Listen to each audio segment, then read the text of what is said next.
Good evening all. Welcome to Learners Academy.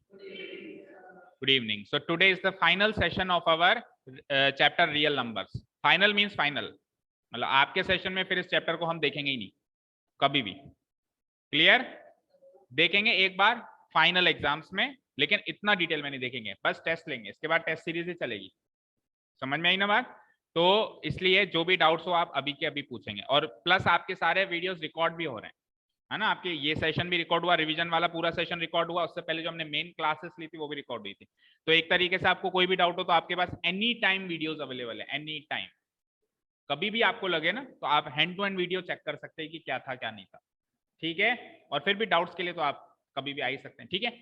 तो हमने last session में 3 एक्सरसाइजेस कवर करी थी, 1.1, 1.2 एंड 1.4.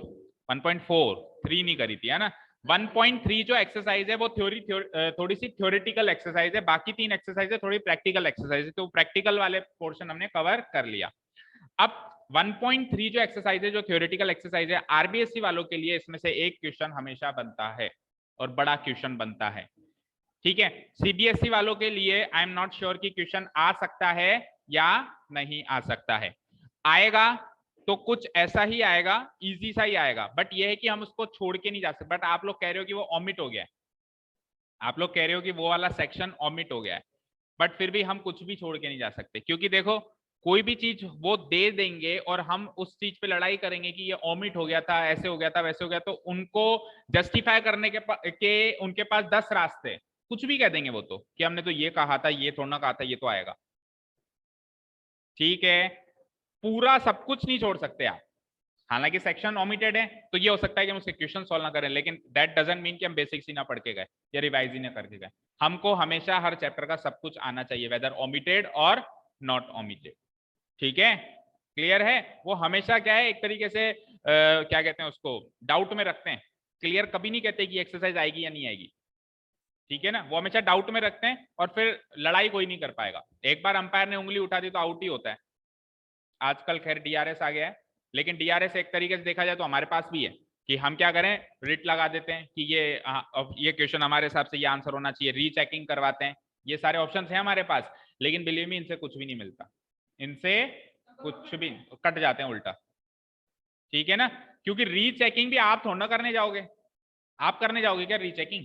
आप ज्यादा ज्यादा अप्लाई कर सकते हो एप्लीकेशन लिख के कि मेरी ये आंसर शीट फिर से रीचेक करवाई जाए. तो कोई 1-2 नंबर ऊपर या नीचे, तो ऊपर भी हो सकते हैं, वो नीचे भी हो सकते हैं. फिर क्या दोबारा रीचेकिंग करवाओगे? तो हमारे हाथ में जो है हम वही कर सकते हैं. तो हमारे हाथ में क्या है, सब कुछ पढ़ के जाना. ठीक है. तो exercise 1.3 which is a theoretical exercise, वो एक चीज पे रिवॉल्व करती है. पूरी एक्सरसाइज एक ही चीज पे रिवॉल्व करती है कि किसी भी इरेशनल नंबर को उठा के प्रूव करो कि वो इरेशनल है. किसी भी इरेशनल नंबर को उठा के प्रूव करो कि वो इरेशनल है. अब नंबर ही इरेशनल है तो कैसे प्रूव करूं? अभी मैंने कहा ये पेन है तो प्रूव करो ये पेन है. कैसे करूं भाई? तो पेन है तो पेन है ना, कैसे मैं प्रूव करूं क्या है? तो जैसे इसने कहा उल्टा मान लो कि ये पेन नहीं है, उल्टा मान लो कि ये पेन नहीं है. अब मैं लिख रहा हूं तो मैं किससे लिखूंगा? पेन से. जबकि मैंने तो माना था ये पेन है ही नहीं, इसका मतलब मेरा माना हुआ गलत है, यानी कि वाकई में पेन ही है. तो इस तरीके से उल्टे अजम्पशन से हम लोग प्रूव करते हैं. जैसे एक एग्जांपल पहले मैंने दिया था कि मेरा, जैसे सपोज करो ये अभी बिल्डिंग है, ये साउथ फेसिंग है. ये क्या है? South facing. अब किसी ने कहा कि प्रूव करो कि ये ईस्ट है, ये वाली डायरेक्शन प्रूव करो कि क्या है, ये ईस्ट है. आप मान लो कि ये ईस्ट नहीं है, आप मान लो कि ये ईस्ट नहीं है, पर ये तो पता है कि ये साउथ फेसिंग है, और साउथ फेसिंग के लेफ्ट साइड में ईस्ट होता है हमेशा. पर मैंने तो ये माना था कि ये ईस्ट नहीं है, तो उससे ये गलत प्रूव हो रहा है कि ये साउथ फेसिंग है. तो या तो मेरा ये मानना साउथ फेसिंग है या ये मानना ईस्ट फेसिंग है. दोनों में से या तो पहला वाला माना हुआ गलत है कि मैंने माना कि ईस्ट नहीं है, ये गलत है, या फिर जो मैं ये मान रहा हूं कि ये साउथ फेसिंग है, ये गलत है. ये तो गलत है नहीं, 100% सही है कि साउथ फेसिंग है, इसका मतलब वो भी सही है. ठीक है. तो इस तरीके से हम कोई ऐसी चीज जिसको हम प्रैक्टिकली प्रूव नहीं कर सकते, मतलब मैथमेटिकल स्टेटमेंट के थ्रू प्रूव नहीं कर सकते, तो हम उसको ऐसे उल्टे सीधे अजम्पशन लेकर प्रूव करते हैं. और जनरली क्या करते हैं, उल्टा अजम्पशन ले लेते हैं. क्या ले लेते हैं? उल्टा अजम्पशन ले लेते हैं. समझ में आई बात? ठीक है ना। For example one of the classic question of this chapter जो आरबीएससी वालों के लिए तो बड़ा इंपॉर्टेंट है, prove that root two is irrational. Prove that root two is irrational. क्या करेंगे हम, इसको मान लेंगे कि ये इर्रेशनल नहीं है, उल्टा मान लेंगे क्या है ये। तो अगर ये रैशनल है तो रैशनल की प्रॉपर्टीज अप्लाई करूंगा मैं। प्रॉपर्टीज अप्लाई करते करते करते करते मैं खुद के जाल में खुद ही फंस जाऊंगा। एंड में ऐसा होगा कि जो मैं मान रहा हूं वो गलत साबित हो रहा है। ठीक है, तो वो गलत क्यों साबित हो रहा है? इसलिए साबित हो रहा है क्योंकि मैंने जो शुरू में माना था वो ही क्या है, वही क्या है, गलत है। ठीक है, एक फॉर एग्जाम्पल सपोज करो आपके सामने दो रास्ते हैं, आप कहीं जा रहे हैं, आपके सामने दो रास्ते हैं, एक रास्ता ये, एक रास्ता ये। आपको पता नहीं सही रास्ता कौन सा है। आप सपोज करो राइट साइड वाले रास्ते में चले गए और चलते चलते चलते चलते चलते आखिरी में एंड हो गया, वो रास्ता एंड हो गया। तो इससे ये साबित हो गया ना कि वो रास्ता सही था, क्योंकि ये तो गलत है। इससे साबित हो गया ना कि ये रास्ता सही था। भाई दो रास्तों में से सही रास्ता कौन सा है ये जानने के लिए आपको क्या करना है, आपको तो बस किसी एक रास्ते पे चल पड़ना है। अगर वो सही निकलता गया तो वही सही है, और बाय द वे वो गलत निकल गया दैट मीन्स जो मैं जिस पे मैं नहीं चला वो सही है। पता तो चली जाएगा ना। तो हमको दो रास्ते सोचने, जैसे इरेशनल प्रूव करने के लिए दो रास्ते क्या हैं, या तो वो इरेशनल या रैशनल है, दो ही रास्ते यही है, इसके अलावा तीसरा रास्ता तो हो नहीं सकता। तो मैं इसको रैशनल मान लेता हूं। मैं क्या मान लेता हूं? अच्छा रैशनली क्यों माना? क्योंकि इरेशनल मानूंगा तो इरेशनल की प्रॉपर्टीज ही नहीं है मेरे पास, रैशनल की तो है। रैशनल की तो प्रॉपर्टीज है ना कि उसको पी बाई क्यू की फॉर्म में लिख सकते हैं या जो भी चीजें हैं, लेकिन इरेशनल की कोई प्रॉपर्टीज है? इरेशनल की डेफिनेशन ही हमारे पास ये है कि जो रैशनल नहीं है वो इरेशनल है। इरेशनल की डेफिनेशन क्या है हमारे पास, कि जो रैशनल नहीं है वो इरेशनल है। जबकि रैशनल की तो प्रॉपर डेफिनेशन है ना कि पी बाई क्यू की फॉर्म में लिख सकते हैं, पी और क्यू इंटीजर्स होने चाहिए, q not equal to zero होने, ये डेफिनेशन है ना। तो इसलिए मैं स्टार्ट कर रहा हूं रूट टू को रैशनल मान के, क्योंकि मैं कुछ तो कर पाऊंगा, प्रॉपर्टीज तो है कुछ। ठीक है, मैंने मान लिया साहब रूट टू रैशनल है। तो रूट टू अगर रैशनल है, अगर रूट टू रैशनल है तो इसको मैं ए बाई बी, इसको मैं हाइड कर देता हूं नहीं तो आपकी नजर इस पे जाएगी। अपन सिंपल लैंग्वेज में पढ़ने की कोशिश करेंगे। जो स्टेप्स हैं इसके वो आप एक या दो बार खुद से करें तो आपको कर लोगे आप, है ना। और फिर भी नहीं आता है तो फिर आखिरी ऑप्शन क्या बचता है, रट लो। आखिरी ऑप्शन ये बचता है क्योंकि क्वेश्चन तो इंपॉर्टेंट है। बट मैं तो ये कहूंगा कि आप एक दो बार ध्यान से समझेंगे और नोटबुक साइड में रख के खुद करने की कोशिश करोगे तो कर लोगे, इतना डिफिकल्ट नहीं है। तो देखो भाई मैंने क्या मान लिया कि रूट टू क्या है, क्या है रूट टू, रैशनल। ठीक है, मैंने मान लिया रूट टू रैशनल। अब इसको प्रूव करने के बीच में एक इंपॉर्टेंट थ्योरम और है, वो मैं बीच में ही समझा दूंगा, है ना। तो अगर मैंने रूट टू को रैशनल मान लिया तो कोई भी rational number something divided by something की फॉर्म में लिखा जा सकता है। Numerator divided by P by Q जिसको अपन कहते हैं, ए बाई बी लिख दिया मैंने इस केस में, जहां पे ए और बी क्या होते हैं, इंटीजर्स होते हैं, और जो डिनोमिनेटर है यानी कि बी है वो नॉट इक्वल टू जीरो होता है। तो मैं लिख सकता हूं कि a and b are integers, a and b are integers and साथ में b not equal to zero. ये रैशनल की प्रॉपर्टी लगा दी मैंने। अब जब मैं किसी भी रैशनल नंबर को p बाई क्यू की फॉर्म में लिखता हूं तो दो बातें होती हैं। कौन सी दो बातें होती है, मैं दोनों के एग्जांपल लेके बताता हूं। सपोज करो मैंने 0.3 को p बाई क्यू की फॉर्म में लिखना चाहा, लिख के बताओ, 3/10। और अगर मैंने 0.4 को पी बाई क्यू की फॉर्म में लिखना चाहता, 4/10। देखो क्या हुई दो बातें। पहली बात ये हुई कि पी बाई क्यू की फॉर्म में चेंज होने के बाद ये दोनों कट नहीं पा रहे हैं। कट पा रहे हैं क्या 3 और 10? दूसरी बात क्या हुई कि ये दोनों कट पा रहे हैं। तो दो ही बातें हो सकती हैं, या तो वो कट पाएंगे या फिर वो कट नहीं पाएंगे। जब वो कट पाएंगे, जब वो कट नहीं पाएंगे तो इन दोनों को कहा जाएगा को प्राइम्स। क्या कहा जाएगा भाई, इन दोनों में कोई कॉमन फैक्टर नहीं है तो उसको क्या कहा जाएगा, ये आपस में क्या है, को प्राइम्स हैं। और जब वो कट पा रहे हैं तब वो को प्राइम्स नहीं है, तब वो को प्राइम्स नहीं है। तो उनको काट के को प्राइम्स बनाया जा सकता है ना। जैसे मैंने 2 से काट दिया तो 2 और 2/5 हो गया ये। अब 2 और 5 नहीं कट रहे हैं तो अब ये बन गया को प्राइम्स। ठीक है, तो जैसे ही मैंने रूट टू को a बाई बी की फॉर्म में लिखा तो दो बातें क्या हो सकती है कि या तो ए और बी कोप्राइम्स हैं और या फिर ए और बी कोप्राइम्स नहीं है। तो गिरी से गिरी कंडीशन तो यही होगी ना कि वो कट पा रहे हैं, इससे गिरी कंडीशन तो होगी नहीं। तो मैं मान लेता हूं कि ये कोप्राइम्स नहीं है। क्या मान लेता हूं मैं ये कि कोप्राइम्स ये नहीं है। तो मैं लिख देता हूं here a and b are not coprimes, ये कोप्राइम्स नहीं है। तो कोई बात नहीं, कोप्राइम्स नहीं है, इनको काट के कोप्राइम तो बनाया जा सकता है। तो मैंने सपोज करो किसी भी नंबर से इसको काट दिया, जैसे इसको 2 से काटा था, तो किसी भी नंबर से काट दिया, तो अब जो 2/5 बना वो तो कोप्राइम नंबर्स हैं दोनों। तो मैं क्या लिखूंगा, so we divide A and B by their, किससे डिवाइड करेंगे, मतलब किससे काटेंगे, जो उनका कॉमन फैक्टर है। जैसे 4/10 को मैंने 4 और 10 को किससे डिवाइड किया, 2 से डिवाइड किया ना, इसको भी 2 से डिवाइड किया, इसको भी 2 से डिवाइड किया, 5 आया।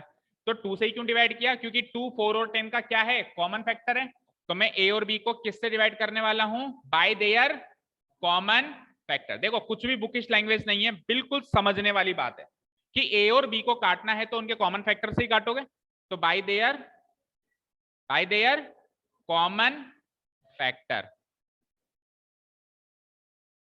टू मेक देम कोप्राइम, उनको कोप्राइम बनाने के लिए हमने उसके कॉमन फैक्टर से उन दोनों को डिवाइड कर दिया, या देसी भाषा में कहे तो काट दिया। ठीक है, अब काट दिया, अब तो बन गए दोनों कोप्राइम। तो मान लो कि वो जो √2 की वैल्यू थी, जो a/b हमने मानी थी, वो कटने के बाद क्या बन गई, p/q बन गई। क्या बन गई, p/q। अब ये जो p/q बने ना, यहाँ पे p और q कोप्राइम्स हैं। क्या हैं, मतलब अब ये कट नहीं सकते, जितना कटना था काट दिया हमने। तो मैं लिख लेता हूं here p and q are coprimes. अब अगर p और q कोप्राइम्स हैं तो उनके बीच में कोई भी कॉमन फैक्टर नहीं है अदर देन 1, क्योंकि 1 तो सबका कॉमन फैक्टर होता है। जैसे 2/5 4/10 को हमने 2/5 कर भी दिया था, तो भी 2 और 5 के बीच में कॉमन फैक्टर 1 तो है ना भाई। 2 को फैक्टराइज करोगे तो 2 × 1 तो लिख ही सकते हो, और 5 को फैक्टराइज करोगे तो 5 × 1 लिख ही सकते हो। तो 1 तो अभी भी कॉमन फैक्टर है, तो 1 तो हमेशा ही रहेगा। तो 1 के अलावा कोई कॉमन फैक्टर नहीं है ना। दिव्यांग खड़ा हो जा, एक भगवान मेरे को यहाँ पे भी आंख दी है, वहां बैठ जा। हाँ, अब p एंड q जो है वो कोप्राइम्स है, ठीक है।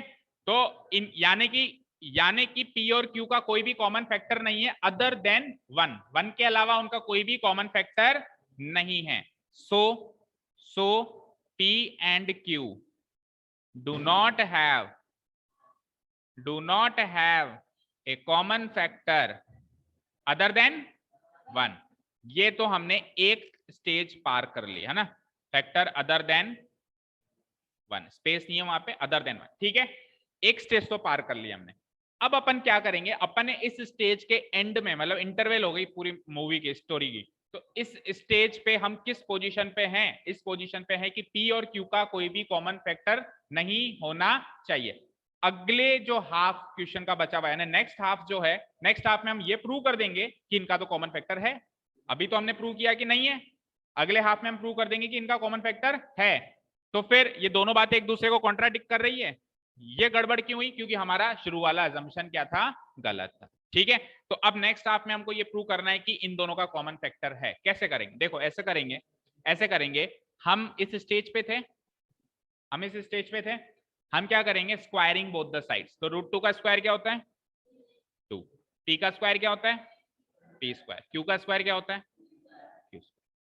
ध्यान से सुनो, यहाँ पे मैं इस 2 को इधर लेके जा रहा हूं, q² को उधर लेके जा रहा हूं। क्या आया, q² = p²/2। कोई डाउट, बस q² को मैंने इधर शिफ्ट किया, 2 को इधर शिफ्ट किया। p और q कोई इंटीजर्स थे ना, कंप्लीट नंबर्स थे। तो अगर p² से 2 डिवाइड करने पे किसी इंटीजर का स्क्वायर आ रहा है, इसका मतलब ये p² 2 से पूरा पूरा डिवाइड होता है। वो बात की बात है, p² जो भी नंबर है वो 2 से पूरा पूरा डिविजिबल है ना, तभी तो आंसर में एक इंटीजर का स्क्वायर आ रहा है। समझ में आ रही है बात? भाई सपोज करो मैंने कहा 4/2 इज इक्वल्स टू 2, मैंने कहा 5/2 इज इक्वल्स टू 2.5, तो मुझे बताओ 4 2 से डिविजिबल है या 5 2 से डिविजिबल है? 4 2 से डिविजिबल है। कैसे पता चला? क्योंकि जो आंसर आ रहा है वो इंटीजर आ रहा है। यहाँ आंसर इंटीजर आ रहा है क्या? यहाँ तो आंसर एक डेसिमल वैल्यू आ रही है, इसका मतलब 5 2 से डिविजिबल। अच्छा क्यू इंटीजर है ना भाई, पी एन क्यू को प्राइम माने तो वो इंटीजर ही है ना, तो उसका स्क्वायर इंटीजर का स्क्वायर इंटीजर होगा अगेन। तो ये वैल्यू एक इंटीजर है, और इंटीजर वैल्यू किससे मिल रही है? पी स्क्वायर को 2 से डिवाइड करने से मिल रही है। दैट मींस पी स्क्वायर 2 से डिविजिबल है। ठीक है, तो इस बात से जो पता चला उसको मैं एक स्टेटमेंट में लिख देता हूं कि P square is divisible by 2। इस बात से क्या पता चला बेटा? P square is divisible by 2। Very good. अब यहां पे एक थ्योरम मैंने आपको कहा ना कि रह गई, बीच में ही समझाऊंगा, तो अब उस थ्योरम को यहीं पे समझा रहा हूं मैं। एक थ्योरम है हमारे पास, देख लो बुक में जो है लिखा हुआ है, इसका प्रूव नहीं पढ़ना हमको केवल इसका मेन स्टेटमेंट याद रखना है। ये स्टेटमेंट है कि अगर p कोई प्राइम नंबर है, अगर p कोई, तो अगर वो प्राइम नंबर किसी a स्क्वायर नाम के नंबर को डिवाइड करेगा तो वो a को भी डिवाइड करेगा। अगर वो a स्क्वायर को डिवाइड करेगा, यानी a स्क्वायर अगर उस नंबर से डिविजिबल है तो a भी उस नंबर से डिविजिबल होगा। कोई भी एग्जांपल लेके देख लो। फॉर एग्जांपल मुझे बताओ 4 का स्क्वायर 2 से डिविजिबल होता है क्या? होता है। 4 का स्क्वायर क्या होता है? 16। तो 16 2 से डिविजिबल होता है ना, तो फिर 4 भी तो 2 से डिविजिबल होता है ना। तो उसका स्क्वायर अगर डिविजिबल है तो वो खुद भी डिविजिबल है। कोई और नंबर ले लो, जैसे कि 15 का स्क्वायर 3 से डिविजिबल होता है क्या? 15 का स्क्वायर 3 से डिविजिबल होता है क्या? होता है नहीं होता है? अरे 15 के स्क्वायर को 15 इंटू 15 लिखोगे, डिवाइड बाय 3 करो, कट जाएगा ना, इंटीजर वैल्यू आएगी। तो 15 का स्क्वायर अगर 3 से डिविजिबल है तो 15 भी तो 3 से डिविजिबल है। तो इसका मतलब अगर पी स्क्वायर 2 से डिविजिबल है तो पी भी 2 से डिविजिबल होगा। होगा बेटा? P is divisible by 2। हाँ बोलो बेटा, को प्राइम प्रूव कर दिया हमने उसको। काट पीट के वो जो नंबर्स आए थे ए और बी, वो जो नंबर्स आए थे बेटा शुरुआत में ए और बी, उनको काट पीट के अपन ने को प्राइम बना दिया। को प्राइम का मतलब वो दोनों प्राइम है बट उनमें कोई कॉमन फैक्टर नहीं है। ठीक है, क्लियर है? तो ये पी एक प्राइम नंबर है और ये 2 से डिविजिबल है। यहां तक कोई डाउट? कोई डाउट? नो। ठीक है, अब सुनिए, p अगर 2 से डिविजिबल है तो इसको 2 से डिवाइड कर दो। भाई 2 से डिविजिबल है ना, है ना, तो इसको 2 से डिवाइड कर देते हैं। कर दो। तो मैंने कर दिया p को 2 से डिवाइड, बदले में r नाम का एक इंटीजर निकला। इंटीजर ही क्यों निकला? क्योंकि ये 2 से डिविजिबल था। ये 2 से डिविजिबल था तो आंसर में एक इंटीजर ही निकलेगा। तो बदले में जो आंसर निकला वो क्या निकला? r नाम का इंटीजर। मैं लिख देता हूं where r is an integer. r is an integer. ठीक है, अब इस इक्वेशन का अगेन स्क्वायर करो। p/2 का होल स्क्वायर क्या होगा बोलो? p square by 4। और r का स्क्वायर क्या होगा? यहां तक कोई डाउट? ठीक है,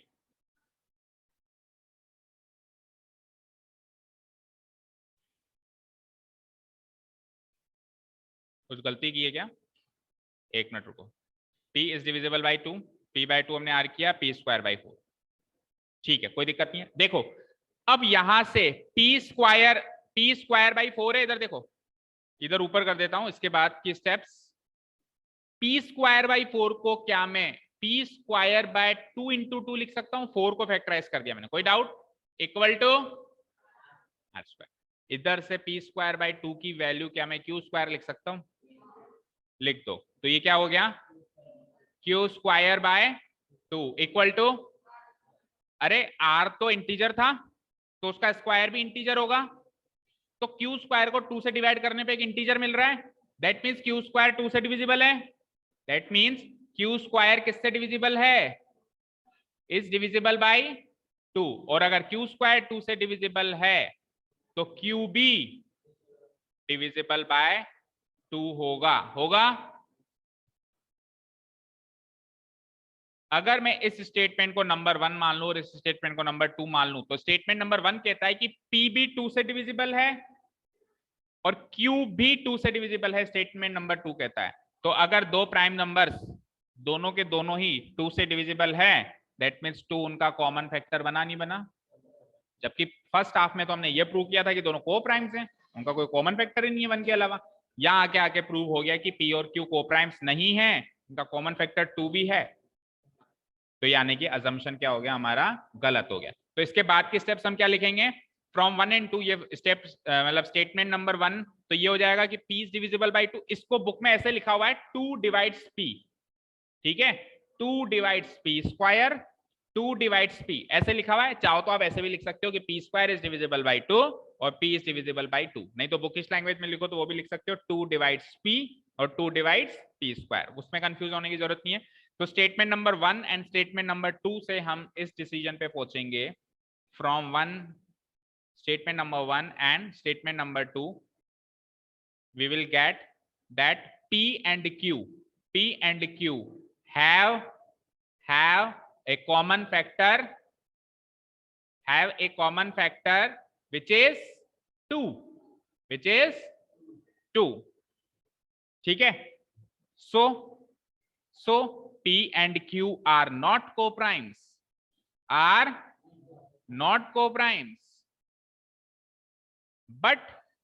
but this contradict करने का मतलब होता है विरोध करना।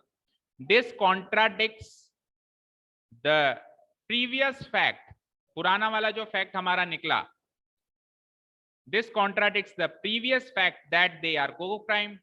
भाई पुराना वाला फैक्ट क्या था कि वो तो क्या है वो दोनों co-primes हैं, और अभी क्या आया कि they are not co-primes। And ये लास्ट की 2 लाइन तो रटी लेना, एंड दिस कॉन्ट्राडिक्शन, और ये कॉन्ट्राडिक्शन, ये विरोध क्यों निकल के आया, this contradiction has arisen, arise मतलब पैदा क्यों हुआ, ये कॉन्ट्राडिक्शन क्यों पैदा हुआ, has arisen out of our wrong assumption, हमारा गलत assumption, our wrong assumption, that क्या था हमारा रॉन्ग अजम्पशन कि √2 रैशनल है, ये रैशनल मानने वाला अजम्पशन ही रॉन्ग था। देयरफॉर या हेंस √2 इज इरेशनल। बताओ कहीं भी दिक्कत आई? बिल्कुल इजी टू यूज वाली लैंग्वेज लिखो। अब आपने अभी किया ना, घर जाके सब लोग इसको बंद करके अपने आप करने की कोशिश करना, एक भी लाइन मत देखना, कुछ भी मत देखना कि मैं अपने आप करता हूं। ज्यादा से ज्यादा क्या होगा, 1-2 लाइन चूक हो गए, फिर देख लो भाई क्या था क्या नहीं था, वीडियो देख लो, कैसे भी कर लो, वीडियो देख लो, बुक देख लो, नोट्स में भी लिखा हुआ होगा, बहुत सारे तरीके रेफर करने के। लेकिन जब तक खुद नहीं करके देखोगे तब तक कुछ नहीं आ सकता। गाड़ी की फ्रंट सीट के बगल में कितनी भी बार बैठ जाओ, गाड़ी चलानी नहीं आ सकती है। बस के कंडक्टर को कभी गाड़ी चलानी नहीं आएगी, जबकि उसकी आधी जिंदगी बस में निकलती है ना। गाड़ी चलानी तो उसी को आएगी जो एक्चुअली खुद चला के देखेगा। हाँ 1-2 बार ठोकेगा, लेकिन गिरेगा भी, सही हो सकता है एक्सीडेंट भी कर दे, हो सकता है जैसा कोई किसी को ऊपर भी पहुंचा दे। हाँ तो वो फिर रिस्क है, इतना रिस्क तो लेना ही पड़ता है, इतना तो रिस्क लेना। कल मेरा, हाँ वो मेरी टेंशन है ना, let it be my tension, you take your tension. हाँ आई डोंट नो इवन, क्योंकि मैंने अभी तक पेपर ही नहीं बनाया, मैं कैसे डिसाइड करूं। मैं आपका सैंपल पेपर देखूंगा, कि किस तरह के क्वेश्चन हैं, ठीक है ना। हाँ जी अब इधर आ जाओ। तो ये क्वेश्चन क्लियर है सबको? तो सुनो भाई, जितने भी इरेशनल नंबर्स हैं कौन कौन से, जैसे √2, जैसे √2, जैसे √3, अगला बोलो √5, अगला 11, √13 एंड सो ऑन।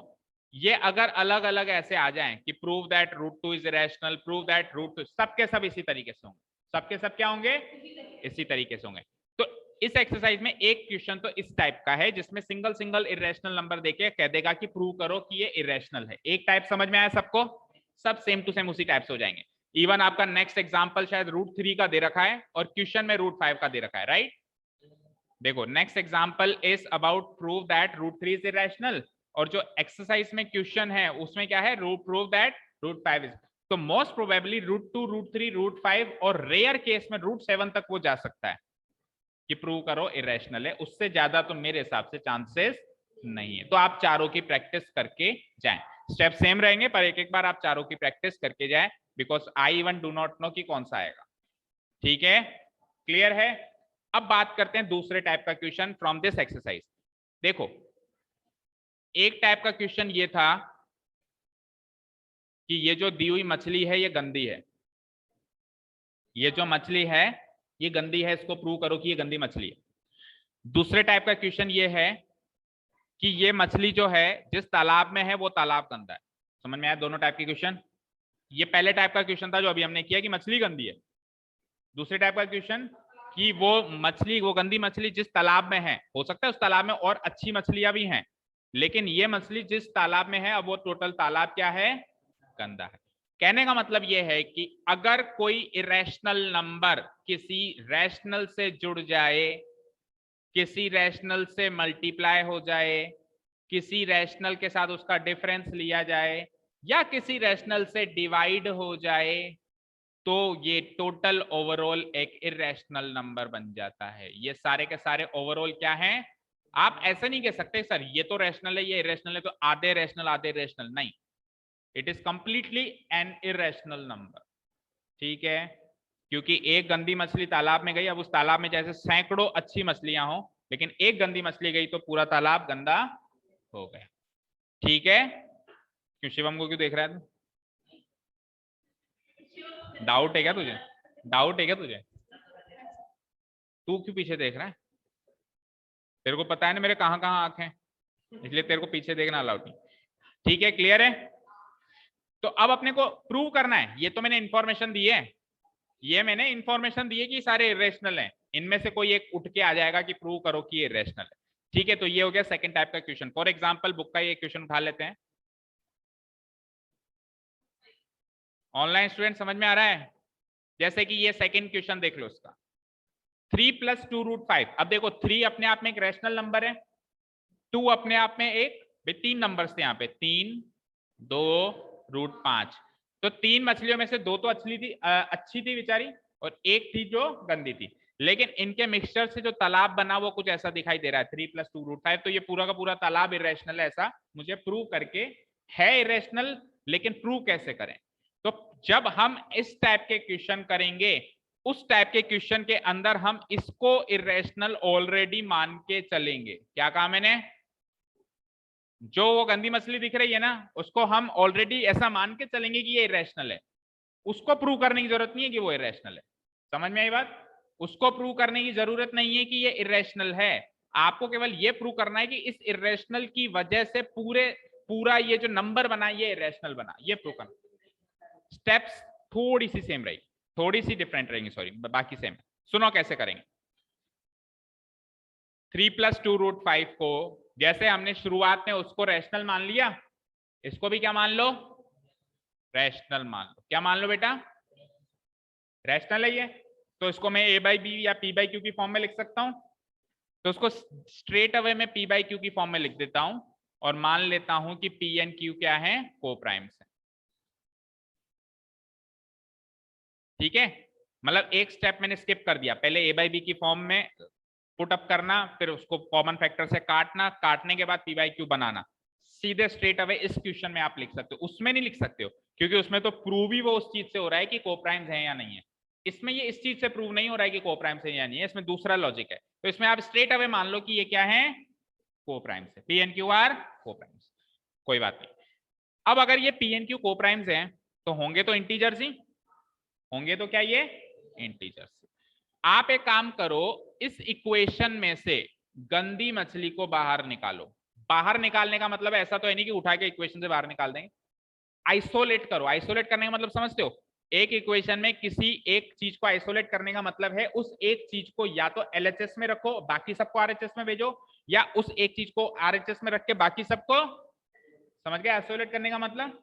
ठीक है, तो आप इसमें से इस गंदी मछली को आइसोलेट करोगे, √5 को एक जगह रखोगे, बाकी सबको वहां पहुंचाओगे, किसी भी एक जगह रख सकते हो, LHS या RHS। तो √5 को आपको आइसोलेट करना है, तो सबसे पहले आप 3 को वहां भेजोगे, तो इधर क्या बचा, उधर 3 जाके माइनस हो जाएगा।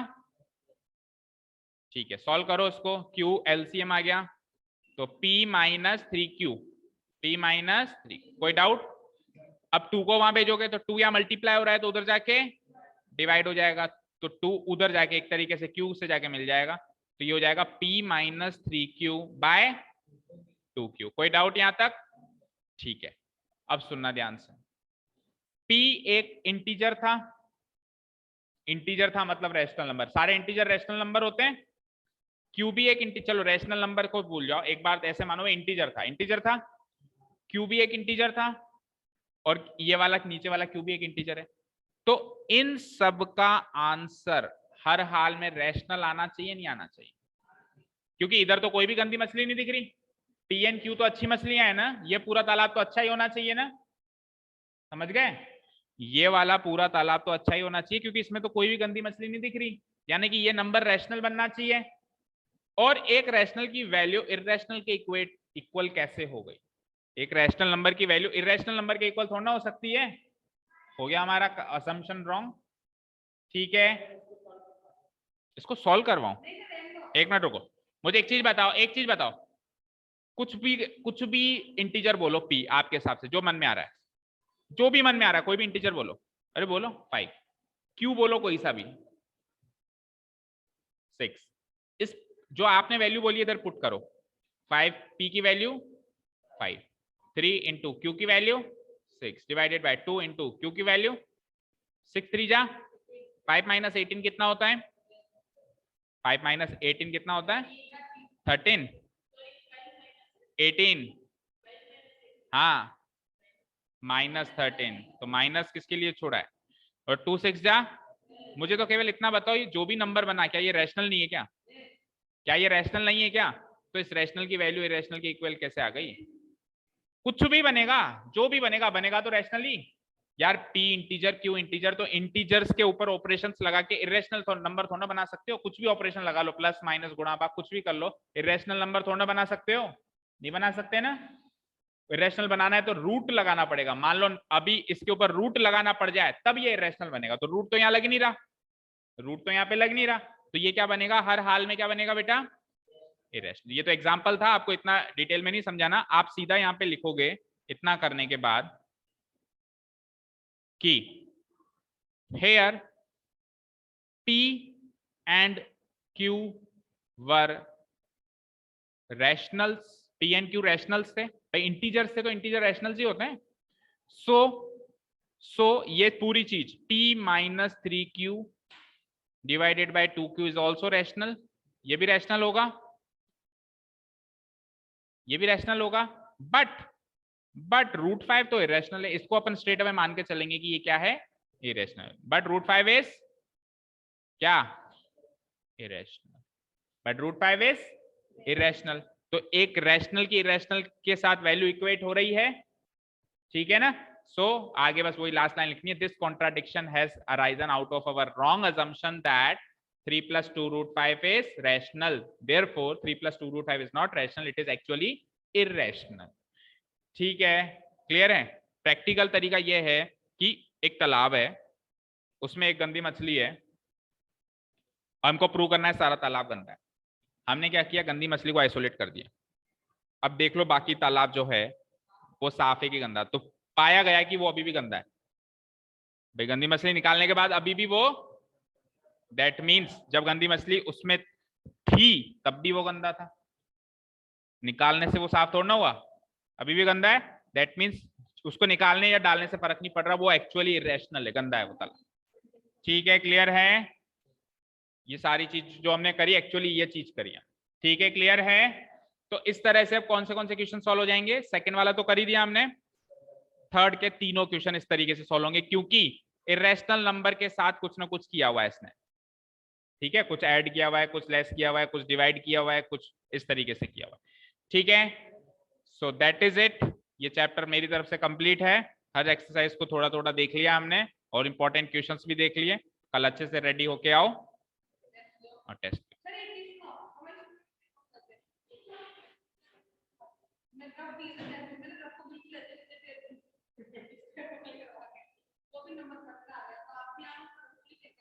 तो उन्होंने रफ देख के थोड़ा 15 नंबर दिए होंगे, उन्होंने तो आंसर सही होंगे तब देख के 15 दिए होंगे। तो रफ जो शीट है वो एक्चुअली इसलिए आपसे ली जाती है ताकि पेपर का कोई क्वेश्चन लीक ना हो पाए, बिकॉज आपने रफ जो किया है उसमें किसी क्वेश्चन का कैलकुलेशन होगा। कई बार क्या होता है, स्टूडेंट्स ज्यादा होते हैं ना, तो पेपर 1 या 2 पारियों में होता है, 3 पारियों में भी होता है, जैसे 10 से 12 एक पारी हुई और फिर शाम वाली इवनिंग वाली सेशन में होता है। तो अगर मान लो मॉर्निंग वाले सेशन में किसी बच्चे को रफ शीट वो बाहर ले आया, तो उसका कोई ना कोई क्वेश्चन किया हुआ होगा, तो उस किए हुए से कोई अगला जो स्टूडेंट क्वेश्चन करने मतलब पेपर देने वाले उसको हिंट मिल सकता है ना किस तरह के क्वेश्चन है। और कई बार क्वेश्चन रिपीट भी होते हैं, सारे नहीं होते तो कुछ कुछ रिपीट भी होते हैं नेक्स्ट सेशन में। तो वो चाहते ही नहीं है कि क्वेश्चन बाहर जाए, इसीलिए वो रफ शीट्स या जो भी आप वर्क करते हो उधर ही रखवाते हैं। ठीक है, और करीब करीब हर ऑब्जेक्टिव टेस्ट पेपर जितने भी होते हैं सब में आपको जो मिलता भी सब वही है, आपको घर से कुछ नहीं लेके जाना, रफ शीट मिलेगी भी वहीं पे, छोड़ के भी वहीं जानी। Okay, chalo. Thank you so much for listening to us. Have a nice day. Keep learning and bye.